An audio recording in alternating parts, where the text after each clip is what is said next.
Dear student, this is another video of the chapter financial statement of not for profit organisation. बेटा last videos तक मैंने कितना question करा दिए, 32 तक करा दिए। तो आज बेटा मैं आपको इस वीडियो में क्वेश्चन नंबर 33 और 34 कराने जा रही हूँ। सबसे पहले आपकी डीके बोर्ड की बुक का क्वेश्चन नंबर 33 में रीड कर रही हूँ, पहले इसको समझ लेना, फिर हम इसका क्या करेंगे, सोल्यूशन करेंगे। सुनो पहले क्वेश्चन को। From the following recipient payment account of National Sports Club and from the given additional information, show the salaries item in the income and expenditure account for the year ending 31st March 2016 and the balance sheet as at 31st March 2015 and 31st March 2016। हमारा एक national sports club है जो कि NPO है, उसका हमें recipient payment account दे रखा है। उसमें सिर्फ एक्सट्रैक्ट है, एक पार्ट दिया है सैलरीज, तो उसकी आइटम को हमें शो करना है कहाँ पर, इनकम एंड एक्सपेंडिचर अकाउंट में। और उसके अलावा ओपनिंग और क्लोजिंग बैलेंस शीट में कैसे ट्रीटमेंट करना है वो बताना है, क्योंकि एडिशनल इन्फॉर्मेशन भी दे रखी है। सबसे पहले आप देखिए रिसिप्टेंट पेमेंट में पेमेंट साइड क्या दे रखा है, सैलरी दे रखी है। एक तो प्रीवियस ईयर की सैलरी दी हुई है, एक करंट ईयर की सैलरी दी हुई है और एक हमारी नेक्स्ट ईयर की सैलरी दी हुई है। सबसे पहले हम क्या करेंगे, जो हम इनकम एंड एक्सपेंडिचर अकाउंट बनाएंगे उसमें हम सैलरीज लिख देंगे टू सैलरीज, कौन सी, करंट ईयर की। अब एडिशनल इन्फॉर्मेशन के बारे में बताती हूँ। सैलरी आउटस्टैंडिंग दी हुई है 31 मार्च 2015, जो कि पिछला साल है 40,000 की। लेकिन हम जब देखें पेमेंट साइड, पेमेंट पिछले साल 30,000 हुई है, मीन्स हमने सैलरी देनी थी 40,000, 30,000 दे चुके हैं, तो अभी भी एरियर कितना जो हमने देना बाकी है 10,000 अभी भी आउटस्टैंडिंग है। ठीक है, अभी आपको बता रही हूँ हमारा ये कहाँ जाएगा बेटा, क्लोजिंग बैलेंस शीट में, सॉरी ओपनिंग बैलेंस शीट में हम आउटस्टैंडिंग सैलरी लायबिलिटी साइड लिखेंगे 40,000। ठीक है, आगे सेकंड पार्ट पढ़ो जरा ध्यान से। Salary outstanding 31 March 2016, last date की जो हमारी जो जिस ईयर का हम बना रहे हैं इनकम एंड एक्सपेंडिचर अकाउंट, उस साल की 62,000 उस साल की नहीं लिखी हुई, उस साल के एंड तक की लिखी है 62,000। ओन को अंडरलाइन करो कि 31 मार्च 2016 तक हमें 62,000 सैलरी के देने थे, तो जिसमें हमारे 10,000, फिर इट मीन्स हमारे पिछले साल के जो 10,000 है इसके अंदर इंक्लूड है, क्योंकि फॉर द ईयर नहीं लिखा 31 मार्च 2016, ये लिखा ऑन 31 मार्च 2016 की डेट तक हमें 62,000 सैलरी के देने थे। तो पिछले साल के कितने होंगे, 10,000। मुझे कैसे पता चला 10,000, 40,000 देने थे 31 मार्च 2015 को, और हमने कितने दे दिए पेमेंट साइड देखो 30,000 दे दिए, तो 10,000 अभी भी देने बाकी है। तो 62,000 में से 10,000 कौन से साल के, पिछले साल के है आउटस्टैंडिंग सैलरी। तो ओपनिंग बैलेंस शीट में हम आउटस्टैंडिंग सैलरी कितने लिखेंगे, 40,000। समझ आ गया। और अब क्या करेंगे, इनकम एंड एक्सपेंडिचर में सैलरी जो फोर रहेगा उसमें हम ऐड कर देंगे आउटस्टैंडिंग सैलरी। कितना ऐड करेंगे, 52,000। क्यों, क्योंकि 62,000 में 10,000 जो पिछले साल का है, तो इस साल का 52,000 हम क्या कर देंगे, ऐड कर देंगे। और दूसरा इफेक्ट इसका क्या आएगा, जब हम क्लोजिंग बैलेंस शीट बनाएंगे उसमें लायबिलिटी साइड आउटस्टैंडिंग सैलरी जो प्रीवियस ईयर की लिखेंगे, 2014-15 की, 14-15 की, वो लिख देंगे 10,000 जो अभी देनी बाकी है, और इस साल की 52,000 लिख देंगे 15-16 की। तो कुल मिलाकर 62,000 ही आउटस्टैंडिंग सैलरी आ जाएगी। उसके बाद थर्ड पॉइंट है salary paid in advance on 31 मार्च 2015, 31 मार्च 2015 को हमने एडवांस पे किया है, तो जो पिछले साल हमने एडवांस पे किया होगा वो इस साल का होगा, एक्चुअल इस साल की सैलरी पे की होगी, तो हम सैलरी में इसको क्या कर देंगे, प्लस कर देंगे, क्योंकि एक्चुअल में वो इसी साल की सैलरी है। और ओपनिंग बैलेंस शीट में हम सैलरी पेड इन एडवांस, जिसको हम प्रीपेड सैलरी कहते हैं, एसेट साइड लिख देंगे। समझ आया कि प्रीपेड सैलरी में ऐड क्यों कर रही हूँ, क्योंकि पिछले साल हमने इस साल की पे की होगी, तो हमने तो करंट ईयर से रिलेटेड देखना है कि कितनी आउटस्टैंड मतलब हमारी सैलरी है जो एडवांस पे की है पिछले साल, इस साल की, वो हम क्या कर देंगे, ऐड कर देंगे। तो बेटा हम इसका कैसे सोल्यूशन करेंगे, बनाइए 33 क्वेश्चन के लिए आप सबसे पहले बनाओ बैलेंस शीट। ये मैं कौन सी बैलेंस शीट बनवा रही हूँ, पहले मैं ओपनिंग बैलेंस शीट कह दो या पिछले साल की क्लोजिंग बैलेंस शीट कहते हैं, एज एट 31 मार्च 2015, क्योंकि 16 हमारी क्लोजिंग है। तो फॉर्मेट क्या है बेटा इसका, लायबिलिटीज अमाउंट, ठीक है, फिर एसेट्स अमाउंट। अब देखो बेटा पिछले साल कितनी आउटस्टैंडिंग सैलरी थी, ये ध्यान रखो। 40,000 की आउटस्टैंडिंग सैलरी थी, जिसमें से 30,000 पे कर दिए। तो पहले तो आउटस्टैंडिंग सैलरी कितनी थी, आउटस्टैंडिंग सैलरी सैलरीज कितनी बच्चे, 40,000। बच्चे कहते हैं ना 40,000 कहाँ से है, आप देखो जरा एडजस्टमेंट में देखो, एडिशनल इन्फॉर्मेशन 40,000, जिसमें से 30,000 पे होगी, 10,000 अभी बाकी है, लेकिन लास्ट डेट तक तो हमने पे नहीं की थी ना। तो 40,000 जो है हमारी आउटस्टैंडिंग सैलरी हो गई। और प्रीपेड सैलरी कितनी है, प्रीपेड क्या होती है, वो सैलरी जो हमने एडवांस पे कर दी है 31 मार्च 2015 को, वो हमारी 18,000 है, वो हमने इसके अंदर लिख दी। और दूसरी बार हम आउटस्टैंडिंग जो ये आउटस्टैंडिंग सैलरी जो हम नहीं लेंगे, किसके अंदर नहीं लेंगे, इनकम एंड एक्सपेंडिचर में नहीं लेंगे। इसका रीज़न क्या है बेटा, क्योंकि आउटस्टैंडिंग सैलरी इसके अंदर इंक्लूड ही नहीं है सैलरी। मैंने क्योंकि करंट ईयर के लिए, तो हमें प्रीवियस ईयर की लेने की जरूरत नहीं है। तो आप बनाएं इनका। और दूसरी प्रीपेड सैलरी का क्या दूसरा इफेक्ट हुआ, एक इफेक्ट तो मैंने बता दिया एसेट में हो गया, दूसरा प्रीपेड सैलरी सैलरी में प्लस हो जाएगी। क्यों प्लस होगी, क्योंकि पिछले साल जो हमने प्रीपेड सैलरी पे की थी वो एक्चुअल में इस साल की थी। तो हम इनकम एंड एक्सपेंडिचर अकाउंट बनाएंगे, इनकम एंड एक्सपेंडिचर अकाउंट। ये दोबारा से मैं आपको समझा दूंगी, आप फिर गलती नहीं करेंगे, अच्छे से समझ के। For the year ended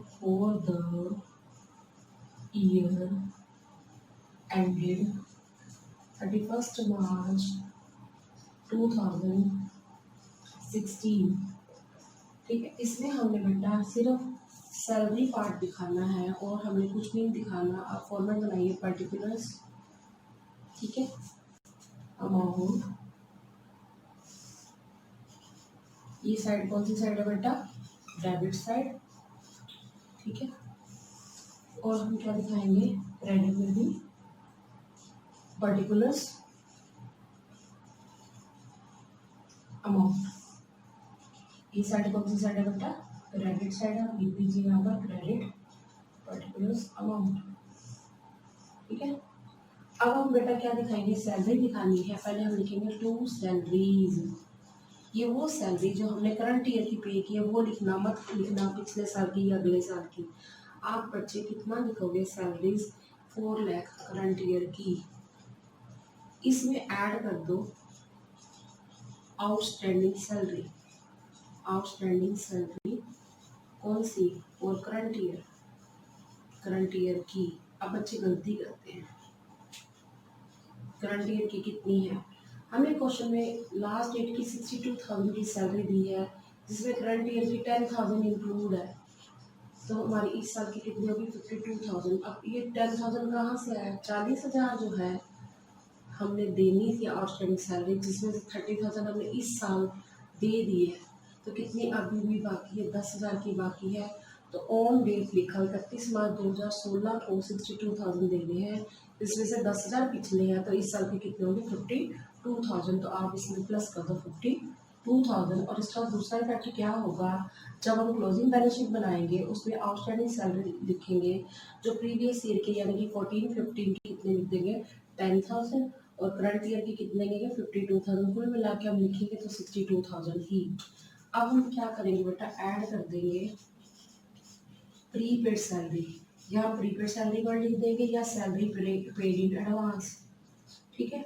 opening मतलब शुरू की, या हम ये कह सकते हैं पिछले साल की क्लोजिंग जो हमारी है 18,000, वो हम इसमें क्या कर देंगे, ऐड कर देंगे। और दूसरी बात मैंने आपको बता चुकी, प्रीपेड सैलरी हमारी कहाँ पर आ गई है, ओपनिंग बैलेंस शीट, या हम ये कह सकते हैं पिछले साल की क्लोजिंग बैलेंस शीट की एसेट में, क्योंकि ये जितनी पे कर दी दोबारा देने की जरूरत नहीं है। तो हमारा आंसर आ गया 4,70,000, ठीक है। अब उसका दूसरा फैक्ट मैं बताती हूँ, पर पहले आपको मैं ये बताने जा रही हूँ कि हमारे को क्या दे रखा था, आउटस्टैंडिंग सैलरी जो है एडिशनल इन्फॉर्मेशन 40,000 दी हुई है, जो कि पिछले साल की है 31 मार्च 2015 की, जिसमें से 30,000 हमने पे कर दी। वो कहाँ दिखाई दे रहा है, पेमेंट साइड दिखाई दे रहा है, तो 10,000 अभी भी देनी बाकी है।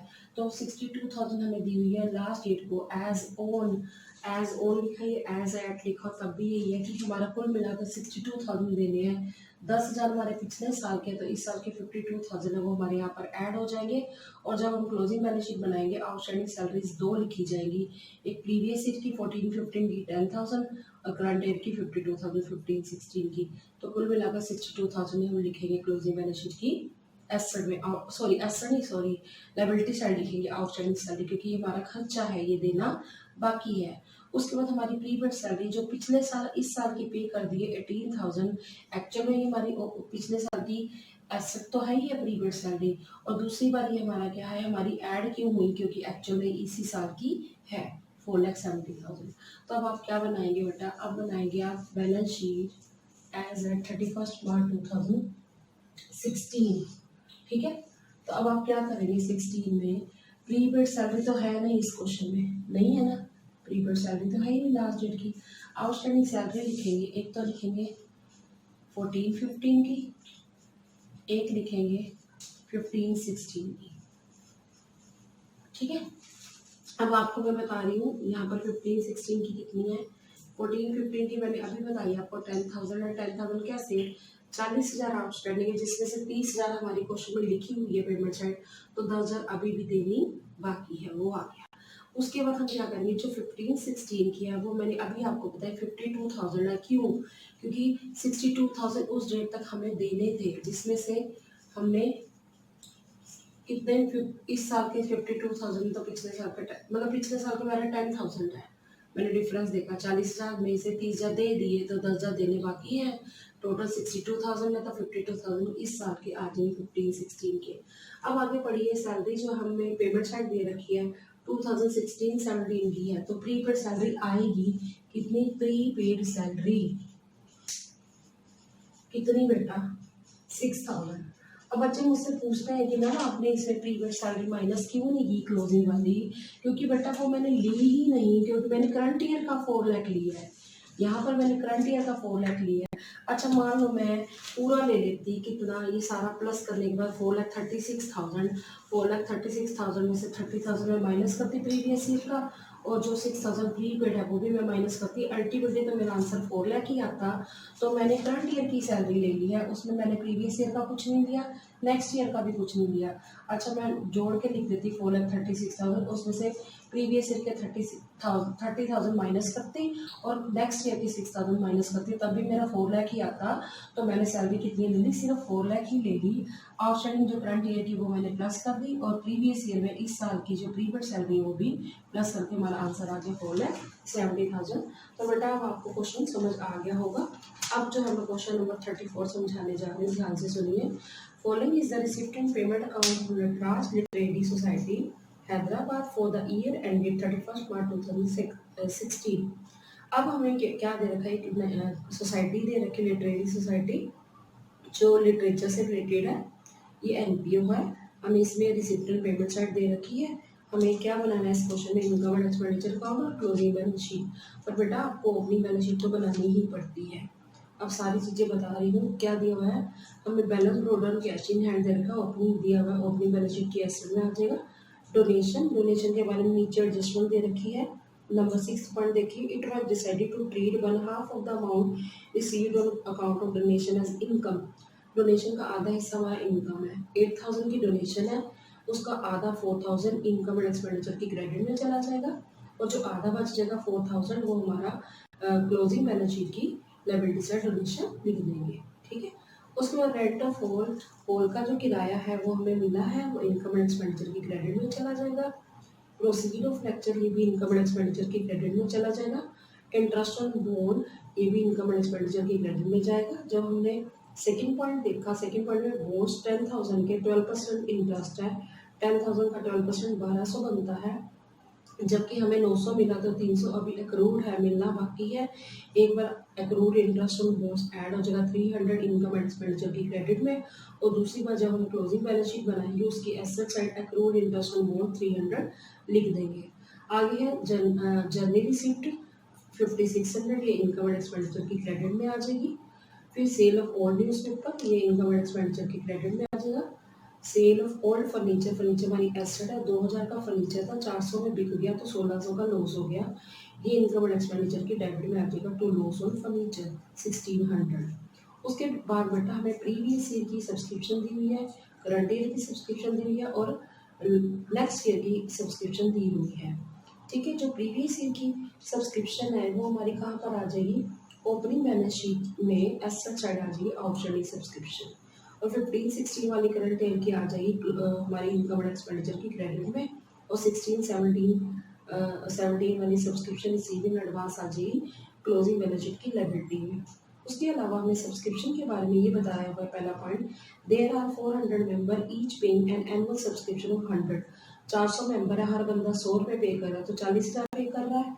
इसके अलावा सब्सक्रिप्शन के बारे में एडजस्टमेंट में कुछ नहीं दे रखा, तो 40,000 रुपये हमारे टोटल बनेंगे, 38,000 हमारे रिसीव हो गए। आउटस्टैंडिंग सब्सक्रिप्शन 2,000 आ जाएगा, वो ऐड हो जाएगा सब्सक्रिप्शन में, और दूसरी बार क्लोजिंग बैलेंस शीट में एसेट साइड आउटस्टैंडिंग सब्सक्रिप्शन 2,000 लिख देंगे। अब एसेट साइड क्यों है, क्योंकि ये मिलनी बाकी है। उसके बाद आगे चलते हैं सैलरीज, हमारी इनकम एंड एक्सपेंडिचर की डेबिट साइड आएंगे, और थर्ड पॉइंट में हमें आउटस्टैंडिंग सैलरी 1500 दी है, जो अभी 7 अप्रैल 2016 तक भी पे नहीं की गई। इट मीन 31 मार्च 2016 को भी ये आउटस्टैंडिंग थी। आउटस्टैंडिंग सैलरी में प्लस हो जाएगी, करंट ईयर की है, और हम क्या करेंगे क्लोजिंग बैलेंस शीट की लायबिलिटी में भी क्या कर देंगे, आउटस्टैंडिंग सैलरी लिख देंगे क्योंकि ये देनी बाकी है।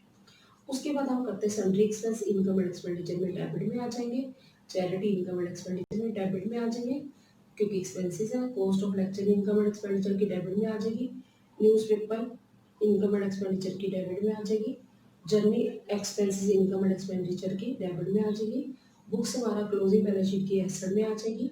मोइंग मशीन क्या होती है, जो घास काटने वाली मशीन होती है वो होती है, ये हमारी एसेट है, क्लोजिंग बैलेंस शीट में आ जाएगी 10,000, और ये परचेज की गई 1 जुलाई को। इसके ऊपर अगर हम डेप्रिसिएशन देखें तो 10% लग रहा है, 10,000 का 10% करेंगे, जुलाई, 10 सितंबर, अक्टूबर, नवंबर, दिसंबर, जनवरी, फरवरी, मार्च, 9 मंथ का डेप्रिसिएशन लगेगा। जो भी डेप्रिसिएशन आएगा ये इनकम एंड एक्सपेंडिचर में डेबिट में चला जाएगा। और हमारी जो मोइंग मशीन होगी उसमें से हम क्या, अगर पहले हमारे पास मोइंग मशीन नहीं थी, क्लोजिंग डेट को ही दी हुई है हमारी 10,000 की, मतलब 1 जुलाई को खरीदी थी, उस पर डेप्रिसिएशन माइनस करके हम क्लोजिंग बैलेंस शीट की एसेट में लिख देंगे। उसके अलावा फर्नीचर हमें 7,000 का दे रखा है। पहले ये फर्नीचर कहाँ जाएगा, क्लोजिंग बैलेंस शीट की एसेट में। पहले हमें शुरू में बिल्डिंग भी दे रखी है, ओपनिंग बैलेंस शीट में लिख देंगे और क्लोजिंग बैलेंस शीट में भी बिल्डिंग लिख देंगे। ठीक है, फर्नीचर हमारे पास पहले 10,000 था, ओपनिंग बैलेंस शीट में 10,000 लिखेंगे, लेकिन क्लोजिंग बैलेंस शीट में लिखते हैं जो 2,000 की बुक वैल्यू वाला फर्नीचर बिक गया, 10,000 में से 2,000 माइनस कर देंगे, सेल ऑफ फर्नीचर 8,000 आ गया। नया फर्नीचर हमने कितना खरीदा, 7,000 का, 15,000 का फर्नीचर हो गया। हमारे क्लोजिंग बैलेंस ऑफ फर्नीचर पर डेप्रिसिएशन लगा 20%, तो 20% डेप्रिसिएशन लगा देंगे। किस पर लगाएंगे, दोबारा सुन लो, फर्नीचर पहले 10,000 का, तो 2,000 वाला बिक गया, 8,000 का हो गया। 8,000 प्लस 7,000 हमने और खरीदा, 15,000 का, हमारा 20% लगेगा 3,000। ये डेप्रिसिएशन इनकम एंड एक्सपेंडिचर की डेबिट में आ जाएगा, और दूसरी बार क्लोजिंग बैलेंस शीट में फर्नीचर में से माइनस हो जाएगा। उसके अलावा हमारे पास बुक्स थी पहले 6,000 की, ये ओपनिंग बैलेंस शीट की एसेट में आ जाएगी, और बुक्स हमने 14,000 की खरीदी भी है। क्लोजिंग बैलेंस शीट में 6,000 की बुक्स में हम परचेजेस 14,000 ऐड कर देंगे, 20,000 आ जाएगा, पर इसके ऊपर 20% डेप्रिसिएशन लगा, 20,000 का 20% 4,000 आ जाएगा, वो इनकम एंड एक्सपेंडिचर की डेबिट में भी आ जाएगा, और बुक में से हम क्या कर देंगे, इसको माइनस कर देंगे। समझ आ गया। और बिल्डिंग जो हमारे को दे रखी है ना 75,000 की, ओपनिंग बैलेंस शीट में तो इतनी लिखेंगे, पर इसके ऊपर 10% डेप्रिसिएशन भी लगा 7,500, ये हमारा इनकम एंड एक्सपेंडिचर की डेबिट में आ जाएगा, डेप्रिसिएशन ऑन बिल्डिंग, और दूसरी बार बिल्डिंग में से क्या आ जाएगा, क्लोजिंग बैलेंस शीट में से, एसेट साइड में से बिल्डिंग में से माइनस हो जाएगा। एक पॉइंट और आपको बताने वाला, जर्नी इनकम रिसीवेबल 400 की जो जर्नी की रिसिप्ट थी 5,600, उसमें हम ऐड कर देंगे कि एक्रूड जर्नी इनकम 400 रुपये मिलने बाकी है, और दूसरी बार ये कहा जाएगी क्लोजिंग बैलेंस शीट की एसेट में। तो मैंने बेटा आपको सारे पॉइंट्स क्लियर कर दिए हैं। अब हमें इसके अंदर क्या बनाना है, income and expenditure account and closing balance sheet, लेकिन हमें इसके अंदर क्या बनाना पड़ेगा, ओपनिंग बैलेंस शीट भी बनानी पड़ेगी। ठीक है, उसके अलावा हमें पोस्टेज दिया हुआ है, वो इनकम एंड एक्सपेंडिचर की डेबिट में आ जाएगा, कन्वेंस दिया हुआ है वो भी इनकम एंड एक्सपेंडिचर की डेबिट में आ जाएगा, और क्लोजिंग बैलेंस दिया हुआ है कैश इन हैंड का, ये क्लोजिंग बैलेंस शीट की एसेट में आ जाएगा। अब हम करते बेटा इसका सोल्यूशन। 4 क्वेश्चन में सबसे पहले हम बनाएंगे बैलेंस शीट। एज एट 31 मार्च 2015, ये पिछले साल की क्लोजिंग डेट है। अब पिछले साल की क्लोजिंग क्यों ली, क्योंकि हमें बैलेंसेस पिछले साल की क्लोजिंग डेट के दे रखे हैं। हमारे पास बेटा सबसे पहले क्या है, cash in hand. Cash in hand बेटा हमारे पास कितना है, 7200।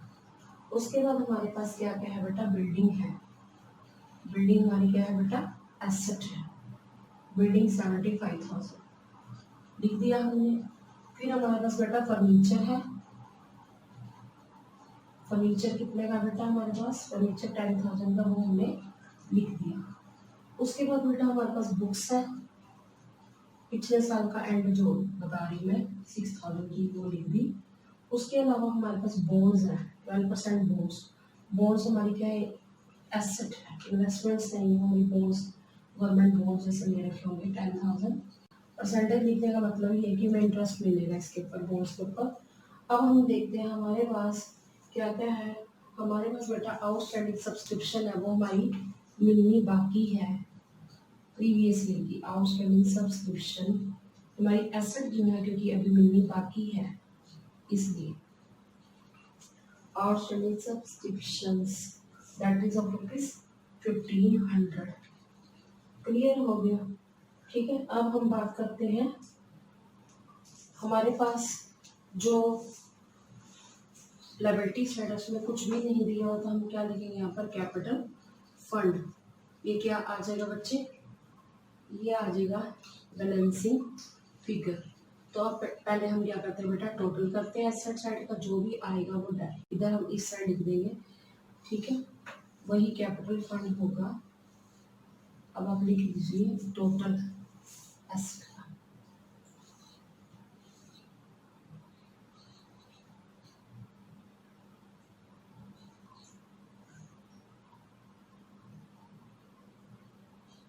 मैं चेक कर लेती हूँ टोटल आ रहा है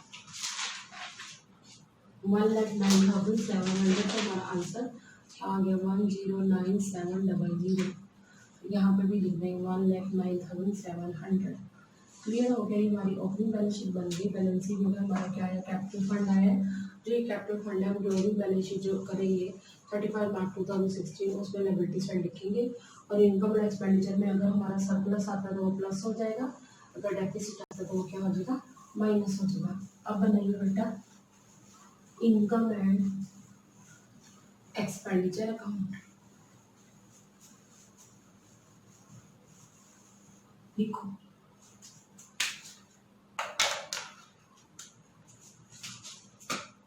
इनकम एंड एक्सपेंडिचर अकाउंट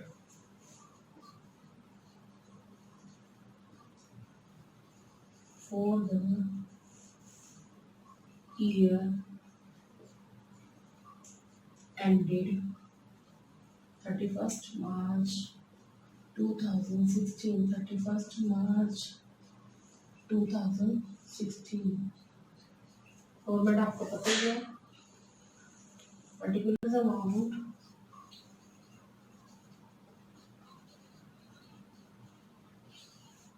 ठीक है। इस साइड कौन सी है बच्चे, डेबिट साइड है। डेबिट साइड क्या आता है, एक्सपेंसेस और यूसेज आते हैं। और क्रेडिट साइड क्या आता है, इनकम एंड गेन्स आती है। इधर हम क्या लिख रहे हैं, पर्टिकुलर्स अमाउंट, ठीक है। यहाँ पर हमने लिख दिया क्रेडिट। अब आप देखते हैं जो सारे फंड्स को क्या दिया बेटा। मैं क्वेश्चन नंबर 34 पर आ रही हूँ। इसके लिए हमें दे रखा सबसे पहले डोनेशन, बाय डोनेशन। डोनेशन कितनी लिखनी है, हाफ लिखनी है, क्योंकि लिखा हुआ है कि 50% जो हमने क्या करनी है, ट्रांसफर करनी है इनकम में, यानी इनकम एंड एक्सपेंडिचर में। और बाकी जो रहेगी 4,000 वो कहाँ पर आ जाएगी, वो आ जाएगी बैलेंस शीट, जो क्लोजिंग बैलेंस शीट उसकी लायबिलिटी साइड। आगे लिख दिए by rent of hall. Hall का जो किराया है वो हमारे लिए इनकम है, दैट इज 15400। उसके बाद हम क्या करेंगे, बाय प्रोसीड्स ऑफ लेक्चर्स, की लेक्चर देने से जो हमें पैसे मिले हैं, proceeds of lectures. That is of ₹4700। उसके बाद bye interest on bones, interest on bones, bones के ऊपर हमें क्या मिला है, इंटरेस्ट मिला है, दैट इज ऑफ ₹900। इसमें हम ऐड कर देंगे, ऐड एक्रूड इंटरेस्ट, इंटरेस्ट। मुझे कैसे पता चला एक्रूड इंटरेस्ट है बेटा, हमारे पास जो बोन्स है वो 10,000 है, 10,000 का 12% अगर हम निकालें तो 1200 बनता है, जबकि 900 मिल चुका है, 300 is still we have to receive, हमें रिसीव करना है, तो 1200 आ गया। दूसरा इफेक्ट क्या होगा, जब हम क्लोजिंग बैलेंस शीट बनाएंगे उसकी एसेट साइड एक्रूड इंटरेस्ट दिखा देंगे, कितना बेटा 300, जो कि अभी मिलना बाकी है। उसके बाद हम बात करते हैं by journey receipt, journey receipt लिखेंगे बाय जर्नी रिसिप्ट, रिसिप्ट्स। ये कितना अमाउंट है जो अभी हमें मिला है 5600, पर इसमें अभी एक्रूड है, मिलना बाकी है। इसका हम क्या कर सकते हैं, add journey income receivable, receivable का मतलब मिलना बाकी है, एक्रूड भी कह सकते हैं रिसीवेबल। कितना मिलना बाकी है हमें 400, एक तो इसमें प्लस हो जाएगा, और इसका दूसरा इफेक्ट क्या होगा बेटा, इसका दूसरा इफेक्ट होगा ये balance sheet, closing balance sheet की एसेट में 400 जनरल इनकम रिसीवेबल आ जाएगा। जिस तरह एक्रूड इंटरेस्ट लिखेंगे एसेट में क्लोजिंग में बैलेंस शीट की एसेट में, उसी तरह जनरल इनकम रिसीवेबल भी हम क्लोजिंग बैलेंस शीट की एसेट में लिखेंगे। उसके बाद by sale of newspaper, newspaper को जो बेच कर पैसा आएगा वो इनकम है हमारी, कहाँ पर आ जाएगा, इनकम और एक्सपेंडिचर की क्रेडिट में 300 रुपये लिख दिए। अब हम फर्नीचर बेचा 400 रुपये में, 2000 वाला फर्नीचर अगर हम 400 में बेचे तो लिखेंगे to loss on sale of furniture. 2000 का फर्नीचर था, 400 में बिक गया, तो हमें कितने का लॉस हो गया 1600 का। अगर हमारा गेन होता तो हम कहाँ लिखते, तो क्रेडिट में लिखते, लेकिन हमें क्या हुआ है, लॉस हुआ है, तो हम क्या कर देंगे, हम डेबिट में लिख देंगे। हमें कैसे पता चला, जो हमारा फर्नीचर है उसकी बुक वैल्यू कितनी है 2000 है, उसको हमने 400 में बेचा तो 1600 का लॉस हो गया।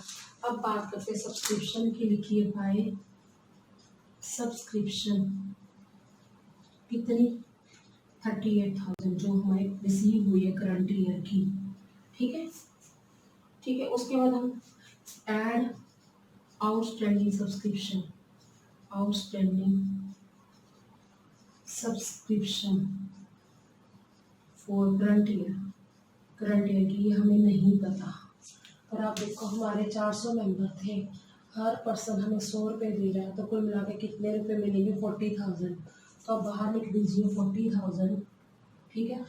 तो आप खुद सोच लीजिए हमें कितने मिलने बाकी है 2000, ये 2000 कहाँ से है, 40,000 में से 38,000 क्या कर दिए, माइनस कर दिए। और दूसरा इफेक्ट क्या आप दिखाएंगे, जब क्लोजिंग बैलेंस शीट बनाएंगे उसमें आउटस्टैंडिंग सब्सक्रिप्शन करंट ईयर की 2000 लिखेंगे, और सब्सक्रिप्शन प्रीवियस ईयर 1500 है, ये आपने क्या करना है, ओपनिंग बैलेंस शीट की एसेट में 1500 लिख दिया होगा, जो मैंने आपको पहले बताया था, और 16-17 की 800 जो दी हुई है वो हम क्लोजिंग बैलेंस शीट की liability side subscription receivable advance करेंगे। मैंने यहाँ पर क्यों नहीं माइनस किया, रीज़न ये मैंने करंट ईयर का लिया है, ना मैंने प्रीवियस ईयर का कुछ लिया है, ना मैंने नेक्स्ट ईयर का लिया, तो लेने की जरूरत नहीं। अगर आप ले लेते हैं 40,300 तो आपको 1500 माइनस करने पड़ेंगे और 800 भी माइनस करने पड़ेंगे, पर मैंने लिया ही करंट ईयर का, तो मुझे कुछ भी माइनस करने की जरूरत नहीं है, क्योंकि अगर माइनस कर भी लेंगे तो अल्टीमेटली 38,000 ही आ जाएगा, ठीक है। आप समझ आ गया। डेबिट साइड सैलरीज, सैलरी के बारे में ये बताया गया है कि हमारी आउटस्टैंडिंग सैलरी भी है करंट ईयर की, वो हम ऐड कर देंगे, ऐड आउटस्टैंडिंग सैलरीज, जो कि हमारी 7 अप्रैल तक नहीं दी गई, तो वो 31 मार्च तक भी नहीं दी गई होगी for current year, current year मतलब इस साल की, दैट इज ऑफ ₹1500, तो ऐड करके कितना आ जाएगा 18,000, ठीक है, 18,000।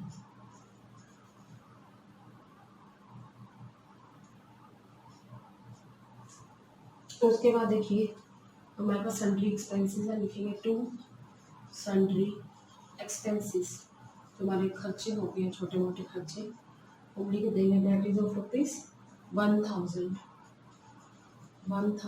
उसके बाद हमें चैरिटी दी हुई है, टू चैरिटी, ठीक है, to charity, routine in nature वाले खर्चे हैं, चैरिटीज है लिखा हुआ तो चैरिटीज लिख देंगे, दैट इज ऑफ रुपीज़ 1500। उसके अलावा हमें कॉस्ट ऑफ लेक्चर दिया हुआ है, कॉस्ट ऑफ लेक्चर, लेक्चर को देने का हमारा जो खर्चा हो गया है वो हमारा एक्सपेंस है, ये इनकम एंड एक्सपेंडिचर की डेबिट में आ गया। उसके अलावा देखिए बेटा, हमें न्यूज़पेपर, जैसे न्यूज़पेपर खरीदेंगे तो हमारा क्या आ जाएगा, खर्चा आ जाएगा, न्यूज़पेपर ये एक्सपेंस है हमारा, कहाँ पर आ जाएगा, डेबिट साइड आ जाएगा 3800।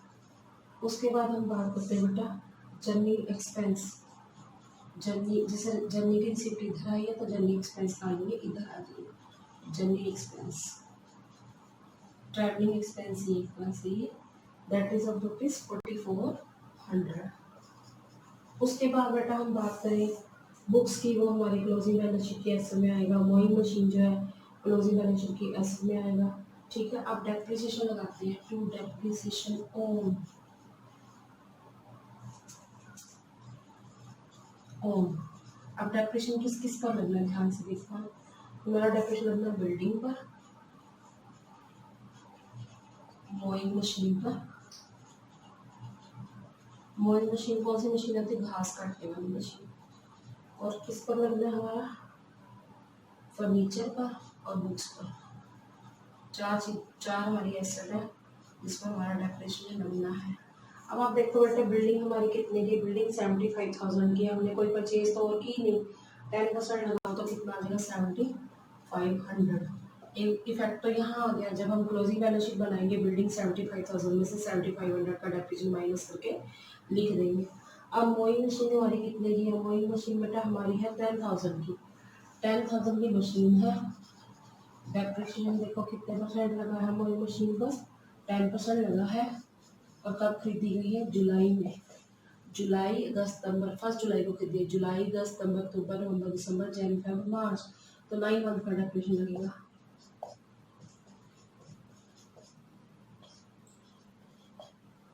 750, ठीक है, 750, दोबारा चेक कर लेते हैं,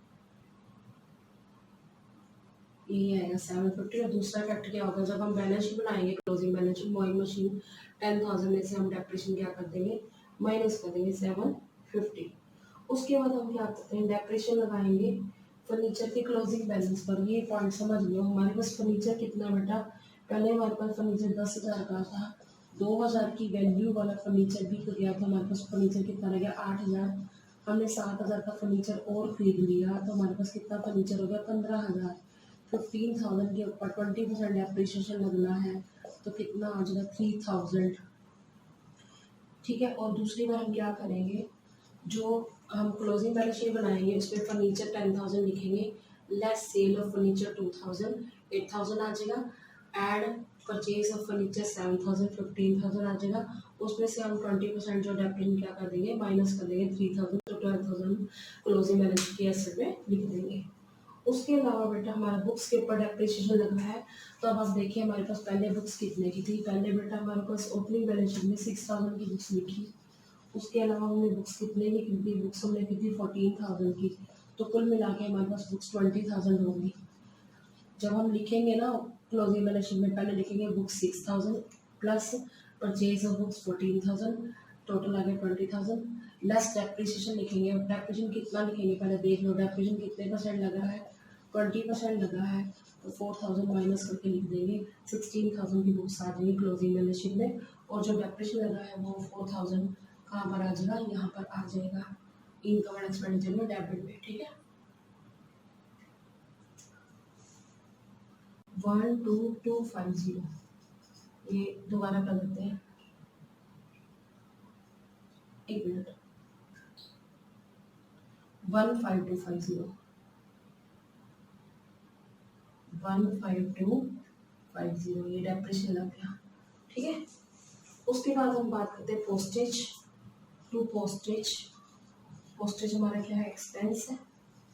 और क्या है, पोस्टेज कितना है, 400। उसके अलावा बेटा क्या है, कन्वेंस, टू कन्वेंस,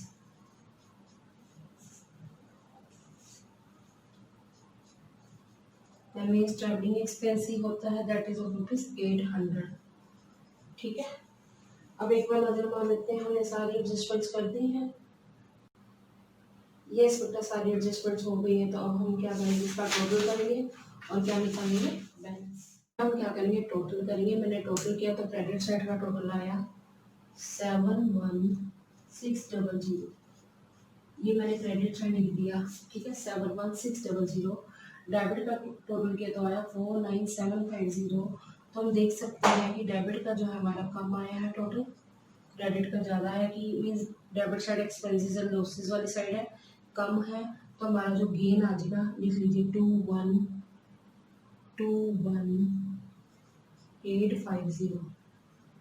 21,850। ये हमारा क्या है, सरप्लस है। टोटल दोबारा लिख दो, वही टोटल आएगा, लिख लीजिए। स्पेस नहीं है बच्चे मेरे पास, 71, स्पेस नहीं, मैं ऐसे ही बोल देती हूँ, 71600। ठीक है, ये हम अब क्या बनाएंगे, बैलेंस शीट। बैलेंस शीट में याद रखना, जो 50% डोनेशन है वो लायबिलिटी साइड जाएगी, ठीक है। और एक्रूड इंटरेस्ट हमारा कहाँ जाएगा, क्लोजिंग बैलेंस शीट की एसेट में। और general income receivable closing balance sheet की एसेट में। और आउटस्टैंडिंग सब्सक्रिप्शन कहाँ जाएगा, क्लोजिंग बैलेंस शीट की एसेट में। और जो हमारा फर्नीचर है वो मैं आपको बता चुकी हूँ कि हमने जो ओपनिंग फर्नीचर है उसमें सेल ऑफ फर्नीचर माइनस कर दिया और परचेज ऑफ फर्नीचर ऐड कर दिया, और जो डेप्रिसिएशन लगेगा फर्नीचर के ऊपर वो क्या कर देंगे, माइनस कर देंगे। उसके अलावा जो आउटस्टैंडिंग सैलरी है वो लायबिलिटी साइड जाएगी, ठीक है। उसके बाद हम बिल्डिंग में से क्या कर देंगे, एसेट्स एंड डेप्रिसिएशन माइनस करके लिख देंगे। मोइंग मशीन में से भी डेप्रिसिएशन माइनस करके लिख देंगे। फर्नीचर में बता चुकी हूँ। बुक्स जो है, बुक्स के ऊपर भी मैंने बताया कि जो हमारी पहले जो बुक्स थी उसमें हमने एडिशन वाली जो और परचेज की बुक्स ऐड हो जाएगी और डेप्रिसिएशन क्या हो जाएगा, माइनस हो जाएगा, ठीक है। और ये सरप्लस कहाँ आ जाएगा, क्लोजिंग बैलेंस शीट की लायबिलिटी साइड कैपिटल फंड में क्या हो जाएगा, प्लस हो जाएगा। उसके अलावा हमारा सब्सक्रिप्शन जो रिसीव इन एडवांस है 800, वो क्लोजिंग बैलेंस शीट की लायबिलिटी साइड चला जाएगा। तो अब हम बनाएंगे बेटा क्लोजिंग बैलेंस शीट। बनाइए क्लोजिंग बैलेंस शीट।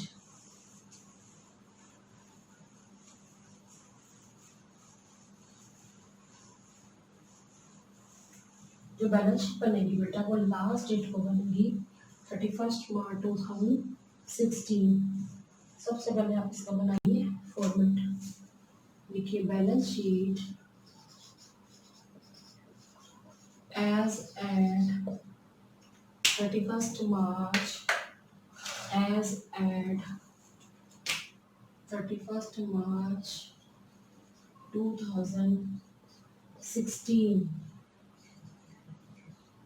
इस डेट को जो बैलेंस शीट हम बनाएंगे बेटा, उसका मेन मोटिव क्या है, हमें ये देखना कि हमारी बैलेंस शीट से फाइनेंशियल पोजीशन के बारे में पता चल जाएगा।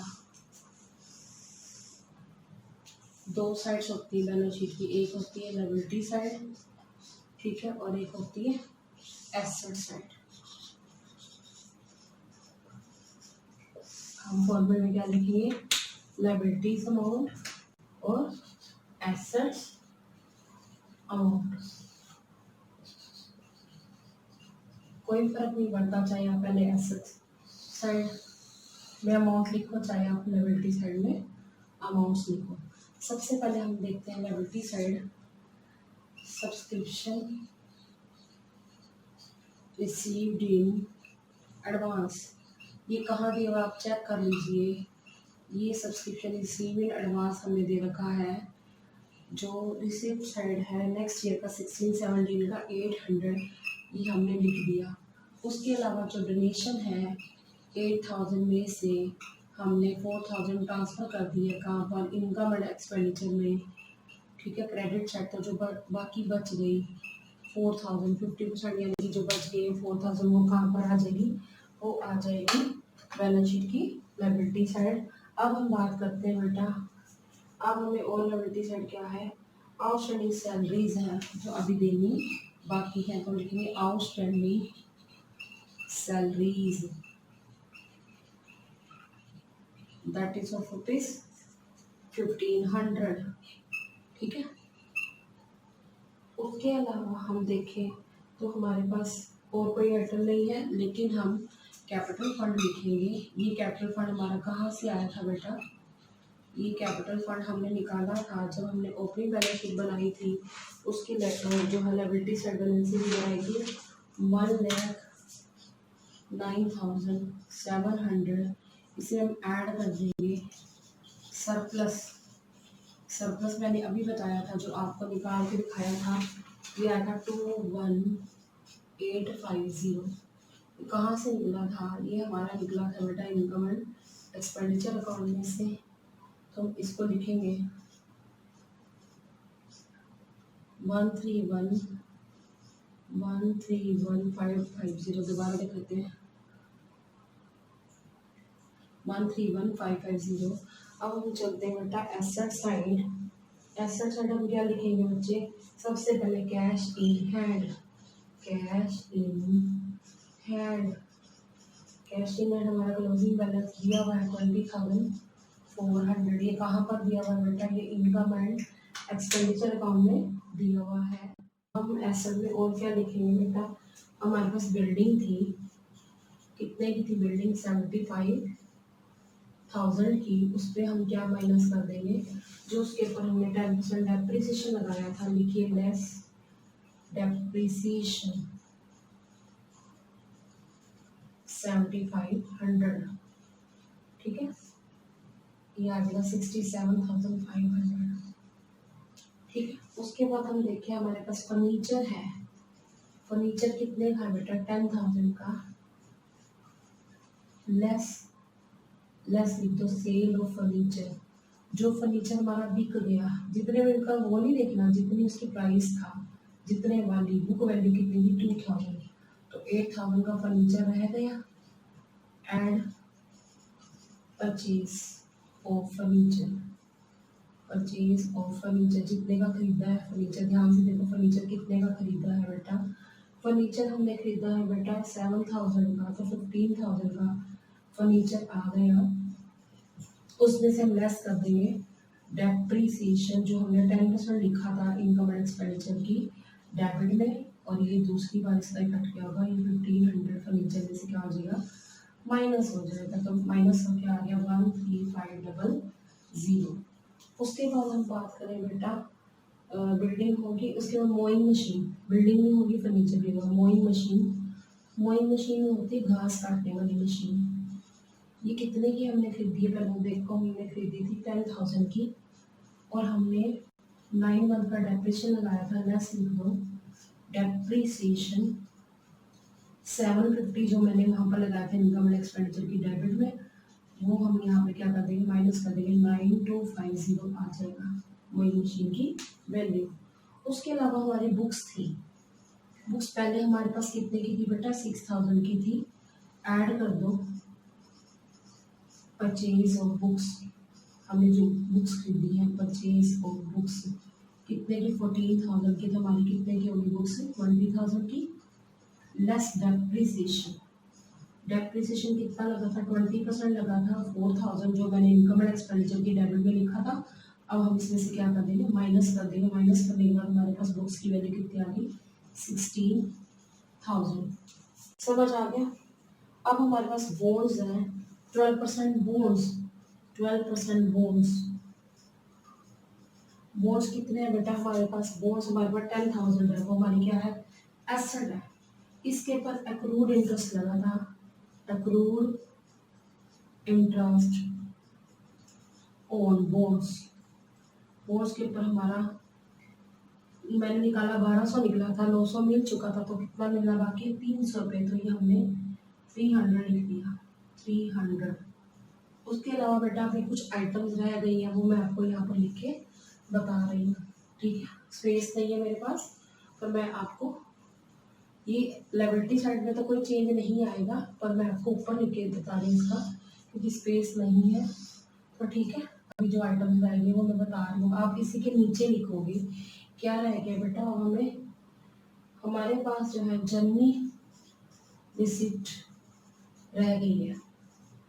General receipt receivable, general income receivable जो मिलनी बाकी है, इनकम रिसीवेबल्स ये हमें अभी मिलनी बाकी है, दैट इज ऑफ ₹400। ठीक है, उसके अलावा हमारे को और क्या मिलना बाकी था, ये प्रूफ तो मैंने लिख दिया 300। आउटस्टैंडिंग सब्सक्रिप्शन लिखो आप, आउटस्टैंडिंग सब्सक्रिप्शन जो अभी मिलनी बाकी है, दैट इज ऑफ ₹2000। ये मैंने आपको निकाल के बताई थी, इनकम एक्सपेंडिचर में किस तरह से आनी है वो मैंने बता दी। अब मैंने देखा बिल्डिंग दी, फर्नीचर हो गया, बुक्स हो गई, बोर्ड्स हो गया, वॉशिंग मशीन, सारा कुछ हो गया। ठीक है, अब मैं क्या करूँगी, टोटल करूँगी। तो टोटल करके चेक करती हूँ कि हमारा आंसर टैली कर रहा है या नहीं। अब देखते हैं रफ में 800, 4000, 1500, 13150, 131,550,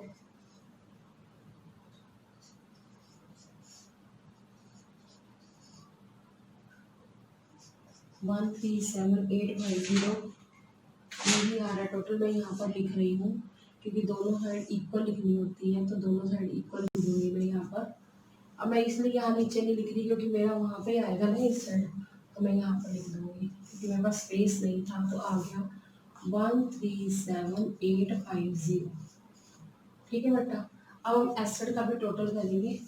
देखिए एसेट्स में कितना है, 20,400, 67500, 13500, 9250, 16,000, 10,000, 300, 400 मैंने ऊपर लिख दिया और 2000 भी मैंने ऊपर लिख दिया। तो हम ऐड करते हैं बेटा,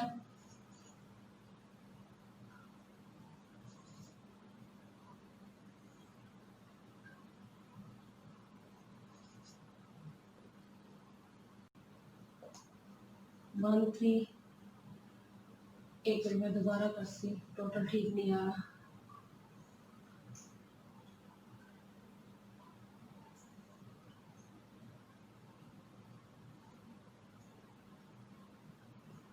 वन 139,350 जबकि आना चाहिए 137,850। मैं दोबारा से बता देती हूँ बेटा, दोबारा से क्या बताऊँगी मैं इसमें।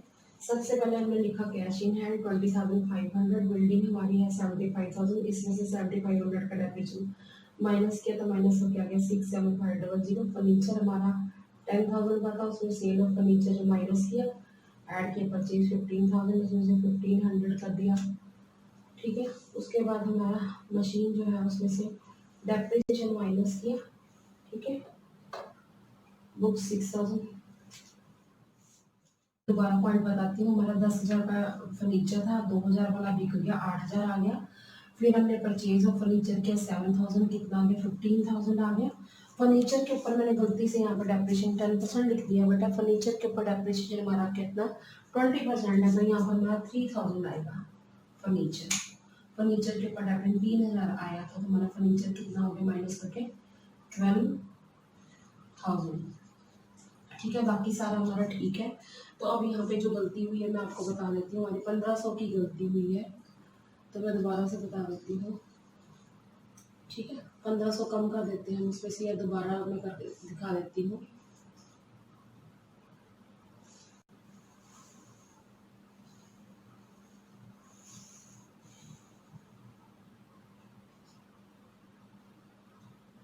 वन 137,850 हमारा टोटल आ गया। ये आया हमारा बेटा एसेट साइड का।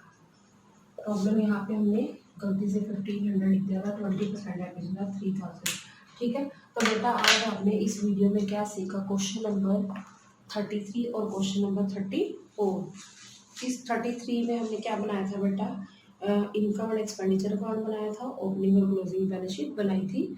और जो है 34 इसके अंदर भी हमने ओपनिंग बैलेंस शीट और क्लोजिंग बैलेंस शीट बनाई और इनकम एंड एक्सपेंडिचर अकाउंट बनाया। तो बाकी का क्वेश्चन मैं अगली वीडियो में सिखाऊंगी बेटा। So student, I hope you understood the topic well. Stay tuned with me in the next video. Thanks for watching.